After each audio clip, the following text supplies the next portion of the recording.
War has a way of turning everyday objects into instruments of survival. Across World War II, soldiers, partisans, and resistance fighters fashioned lethal tools from whatever metal they could scavenge, not because they wanted to, but because necessity demanded it. These makeshift weapons were often crude, sometimes dangerous to their users, and always telling of the human will to resist. Here are 5 improvised weapons from the era, told as stories rather than manuals. In the muddy, cramped confines of trench warfare, close-quarters encounters produced desperate improvisation. Troops turned bayonets, scrap blades, and broken shovel edges into crude stabbing implements when standard issue gear was lost or unusable. These impromptu knives were born of immediacy, fashioned in the dark by men who needed something deadly in a rush. They carried the marks of their maker's hammer dents, uneven edges, and the odd bit of personalization. Though effective in surprise fights, they were notoriously unpredictable, sometimes failing at the critical moment or causing grievous injury to their wielder. Their existence is a stark reminder of how intimacy and terror shaped frontline improvisation. Across occupied Europe, partisan groups faced overwhelming odds. With access to little more than scrap metal, pipes, and a fierce determination, resistance cells created devices to sabotage rail lines and intimidate occupying forces. These were not clever engineering feats so much as desperate measures. Risky, crude, and often improvised in the backrooms of resistance safe houses. Their successes and failures became legend. A derailed supply train here, a sabotaged bridge there. The human cost was high.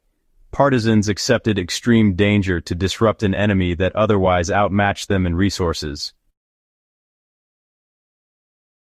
Perhaps the most iconic improvised weapon of the era was a simple incendiary device that could be made from bottles and whatever fuel was on hand.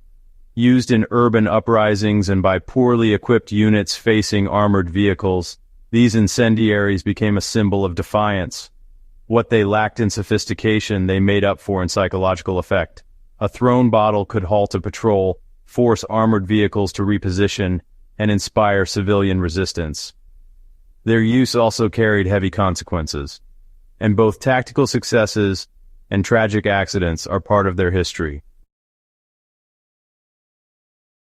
Detritus from battlefields, shrapnel, twisted rails, and broken engines was repurposed into hidden dangers for occupying troops.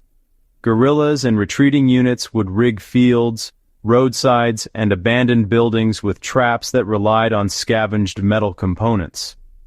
These devices were not about direct confrontation so much as denial, slowing down, damaging, and demoralizing an advancing enemy. The moral and practical complexities of such tactics are profound. Effective at hampering operations, they also pose long-term risks to civilians and remain a grim chapter in wartime improvisation. In some theaters, undertrained and undersupplied defenders attempted to create launchers or rudimentary mortars from scrap metal when real artillery was unavailable.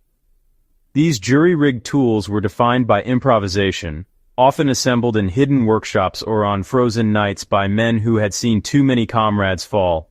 Sometimes they achieved surprise and inflicted damage, other times they were unstable, backfiring with catastrophic results for their users.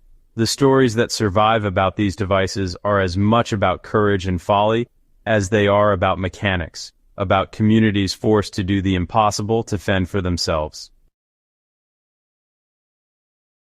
Every improvised weapon from World War II carries a double story, one of ingenuity under pressure and one of risk and consequence. These scrap metal weapons were born in desperation, tools of resistance, survival, and sometimes tragic necessity.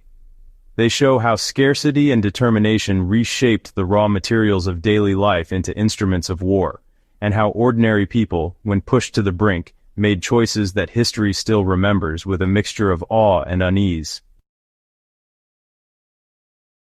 If this peek into wartime improvisation intrigued you, make sure to subscribe to Strange History and share this video with someone who loves the gritty, little-told stories of the past. There are many more strange chapters waiting to be uncovered.